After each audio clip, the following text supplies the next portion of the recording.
1994 সাল থেকে পণ্য আমদানি রপ্তানি বাণিজ্য চলছে আখাউড়া স্থলবন্দর দিয়ে। রপ্তানিমুখী এই বন্দর দিয়ে প্রতিদিন হিমায়িত মাছ, রড, সিমেন্ট ও ভোজ্য তেল সহ বেশ কয়েকটি পণ্য রপ্তানি হয় উত্তর পূর্ব ভারতের রাজ্যগুলোতে, যার আর্থিক মূল্য প্রায় 2 কোটি টাকা। তবে অন্তর্বর্তী সরকারের আমলে ভারতের সঙ্গে কূটনৈতিক টানাপোড়েনে 2025 সালের মে মাসে স্থলবন্দর দিয়ে বাংলাদেশ থেকে প্লাস্টিক, ফার্নিচার, প্রক্রিয়াজাত খাবারের মতো কিছু পণ্য আমদানিতে নিষেধাজ্ঞা দেয় ভারত সরকার। ফলে বড় লোকসানের মুখে পড়েন ব্যবসায়ীরা।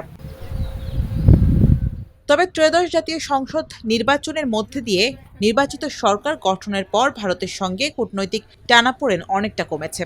ফলে আখাউড়া স্থলবন্দর দিয়ে পণ্য রপ্তানিও বেড়েছে। একে আরও বাড়াতে নিষেধাজ্ঞা প্রত্যাহারে ভারত সরকারের সঙ্গে আলোচনার দাবি জানান ব্যবসায়ীরা। সব ধরনের পণ্য আমদানি ও রপ্তানির অনুমতি চান তারা। বর্জ্য তুলা আছে, হাউস হোল্ড প্লাস্টিক আছে, তারপরে পিভিসি পাইপ আছে, রেডিমেড কিছু গার্মেন্টস আছে, প্রাণ আর রেফেলের পণ্য আছে। এগুলা আমাদের এই বন্দর দিয়ে রপ্তানি হতো বিগত দিনে, কিন্তু এই 5 আগস্টের পরে এই জায়গা ঝামেলার কারণে আর আসলে হয়নি। তো আমরা চাই আসলে খুবই দ্রুত সময়ের মধ্যে, এখন যখন নির্বাচিত সরকার আমাদের দেশে আসছে, দুই দেশের কূটনৈতিক পর্যায়ে আলোচনা করে আমাদের এই ব্যবসায় যে জটিলতা আছে এটা যেন নিরসন করে। নিষিদ্ধ পণ্য ব্যতীত সব ধরনের পণ্য যদি আমাদের পারমিশন দেওয়া হয়, তাহলে আমরা এই মালটা রীতিমতো ইনপুট করতে পারবো এবং 24 ঘন্টায় আমাদের প্রাণবন্ত হয়ে উঠবে আমাদের এই ব্যবসাটা। আমরা আশা করি এই রাজনৈতিক সরকার আসার পরে দুই দেশের কূটনৈতিক তৎপরতার মাধ্যমে আমাদের এই পণ্যগুলো আবার পুনরায় চালু করলে আমাদের দেশ তথা আমরা ব্যবসায়ীরা উপকৃত হব। শুল্ক কর্তৃপক্ষ জানায়, নির্দিষ্ট কিছু পণ্যে ভারতের নিষেধাজ্ঞা প্রত্যাহার ইস্যুতে আলোচনা চলছে।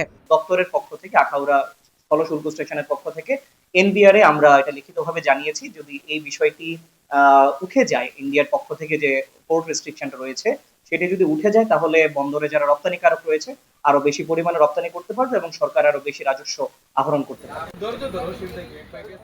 2025-26 অর্থ বছরের মার্চ পর্যন্ত আখাউড়া স্থলবন্দর দিয়ে ভারতে রপ্তানি হয়েছে 437 কোটি টাকার পণ্য।